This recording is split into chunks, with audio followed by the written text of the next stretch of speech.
નમસ્કાર મિત્રો, હું વૈદ્યરત્નમ સંદીપ પટેલ, નિરામય આયુર્વેદિક હોસ્પિટલ, સુરત, ગુજરાત. આપણે કેટલું ખાવું જોઈએ અને કેટલું યોગ્ય ખાવું જોઈએ કે જે વધારે ન કહેવાય. જ્યારે આપણે ખોરાક ખાઈએ, પેટ ફૂલી ન જાય, ઊંઘ આવે નહીં, શરીર ભારી ભારી ન લાગે અને આળસ ન આવે, ત્યારે આપણે યોગ્ય ખાધું છે એમ કહેવાય. વધારે ખાવાથી શું સમસ્યા થઈ શકે?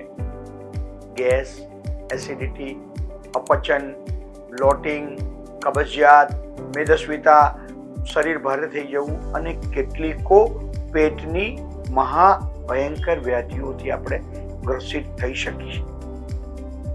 શું ખાવું આયુર્વેદમાં યોગ્ય છે, કઈ રીતે ખાવું ને કેટલું ખાવું? તો આયુર્વેદમાં એક સિદ્ધાંત છે કે ભૂખ કરતા 2 કોળિયા ઓછા ખાવું. એટલે કે અડધો ભાગ, આપણા પેટનો અડધો ભાગ હેવી ખોરાકથી ભરવો જોઈએ અને ભાગ પાણી અને છાશથી ભરવો જોઈએ અને બાકીનો ભાગ ખાલી રાખવો જોઈએ કે જેથી આપણી પાચક ગ્રંથિઓ કામ કરી અને પાચન કરવામાં, આપણને ખોરાક પચવામાં ખૂબ સરળતા રહે. આ ખાસ ધ્યાન રાખવું.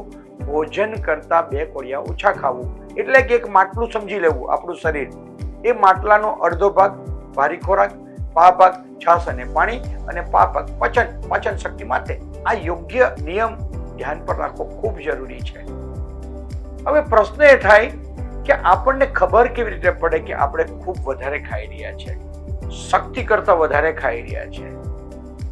ખૂબ સ્વાદિષ્ટ ખોરાક જોઈએ એટલે સ્વાભાવિક છે કે આપણું મન લંચાય અને આપણે ખોરાક કરતા, ઉપર જણાવેલા નિયમ કરતા વધારે ખાઈએ.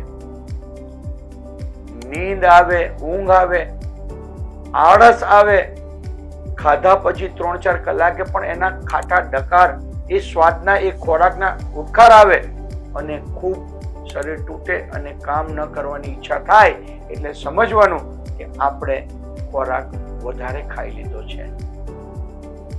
હવે એમ થાય કે આ ખોરાકની માત્રા આપણે કેવી રીતે નક્કી કરી શકીએ? તો આપણે કંટ્રોલ કેવી રીતે કરી શકીએ?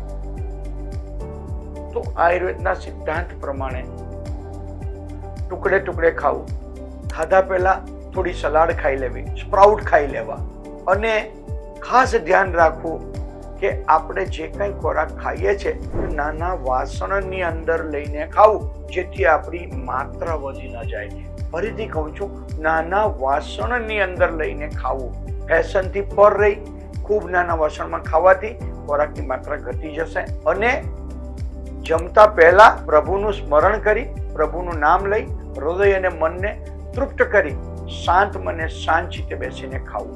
હવે એમ થાય કે આ ખાવાની માત્રા આપણે કંટ્રોલ કરી લઈએ છીએ તો એનાથી શું ફાયદા થાય?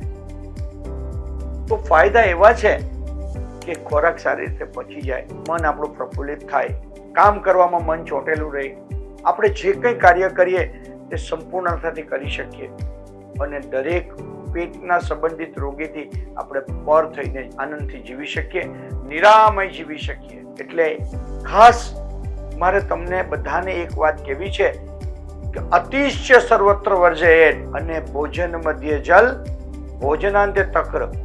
વધારે પડતું સ્વાદિષ્ટ વિદાહી ખોરાક જોઈને ખાવા માટે પડાપડી ન કરવી અને ભોજનની વચ્ચે થોડું પાણી પીતા જવું અને ભોજનાંતે તક્ર એટલે કે છાશ પીવી જે આપણી પાચક ગ્રંથિને એક્ટિવ કરી આપણા ખોરાક પચવામાં ખૂબ ફાયદો કરે છે. અને ખાસ મારી એક શીખ યાદ રાખજો કે સ્વાદિષ્ટ ખોરાક અને તમે વધારે પડતો ખોરાક ખાઓ એ તમારી તબિયત બગાડે છે.